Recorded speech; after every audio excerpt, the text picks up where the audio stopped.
البطل المصري امين الشرطه عبد الجواد السهلمي اللي طلع فوق مكان عالي وهتف ضد السيسي وقال عليه خاين وعميل، وكان راجل في وقت انعدمت فيه الرجوله، وكان شهم في وقت انعدمت فيه النخوه والمروءه للشعب المصري.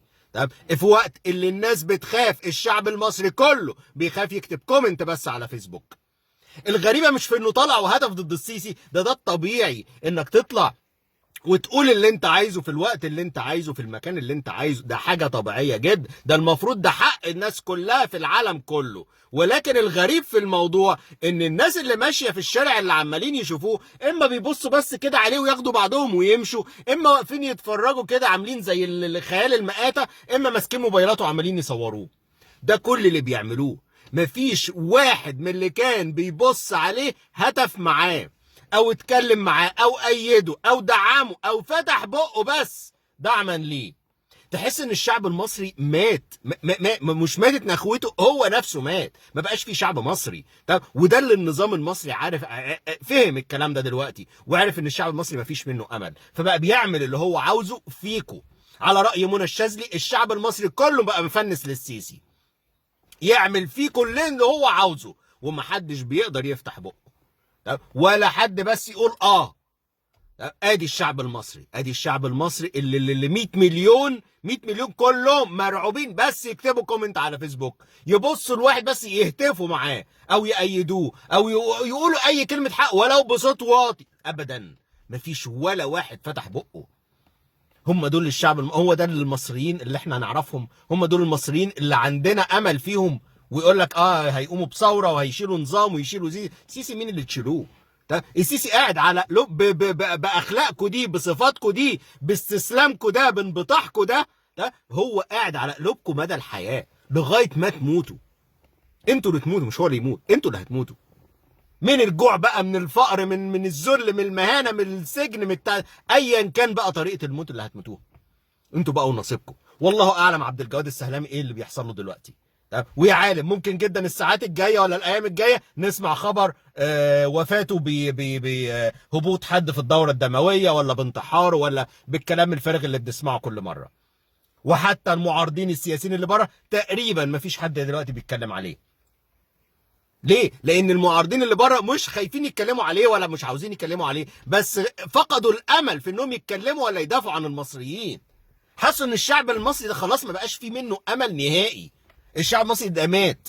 يعني بنحاول، وناس كتيرة بتحاول إنها تحاول تدعم الشعب المصري، تحاول تصحي الروح الوطنية اللي فيه، تحاول توعيه، ولكن هو حتى الشعب لو واعي ما بيتحركش، ما بيفتحش بقه، ما بيعملش حاجة، مستسلم استسلام تام للي بيحصل فيه. فعشان كده كل يوم اوعوا حد يشتكي، لأن كل يوم هيحصل أوسخ من اليوم اللي قبله. وانتوا محدش فيكم قادر يفتح بقه ولا عاوزين تفتحوا بقكم. يعني حتى اللي بيسترجل وبيفتح بقه بيبقى واحد وبيتحط في السجن وبيتعذب، والله اعلم ايه اللي بيحصله دلوقتي. انما الشعب ال100 مليون كله حاطط جزمه في بقه وساكت. يبقى العيب على مين؟ العيب على اللي بيتكلم ولا العيب على اللي ساكت؟ طبعا هتجيبوا العيب على اللي بيتكلم وهيقولوا عليه ان هو مجنون ومختل عقليا وهتعيبوا عليه هو، ولكن العيب فيكم انتوا يا مصريين. ادي حتى المعارضين اللي بره كمان مش عايزين يتكلموا، او شايفين ان مفيش داعي هيتكلموا هيقولوا ايه. بس انا حتى بتكلم، انا ساكت بقى لي فتره، مش عايز اتكلم خلاص لا في السياسه ولا اوضاع مصر، عايز اركز مع نفسي ومع حالي ومع مستقبلي. تمام، ومع ذلك لما بلاقي حاجه ظلم مش قادر اسكت عليها.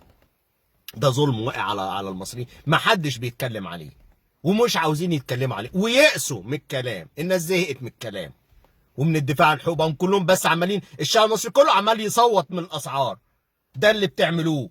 طب يا عم، في ناس بتحاول تدافع عنكم، بتحاول تقول كلمة حق، يا اخي دعموه. يعني الناس الضباط اللي طلعوا يجيبوه من فوق ولا كانوا بيجيبوه من فوق، يعني لو الناس اللي في الشارع دول هتفوا بس اتكلموا سيبوا، طب والله كانوا سابوه.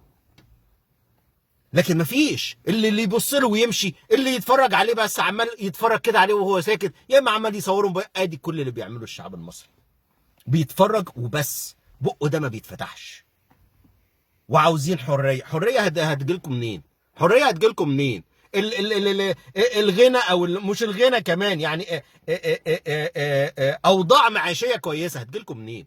ما هو شايفكم السيسي شايفكم ميتين، ميتين مش منبطحين، ميتين ما بتعملوش اي حاجه ومش هتعملوا اي حاجه، والمصريين بيخافوا يفتحوا بس بقهم، يخافوا يكتبوا كلمه على فيسبوك.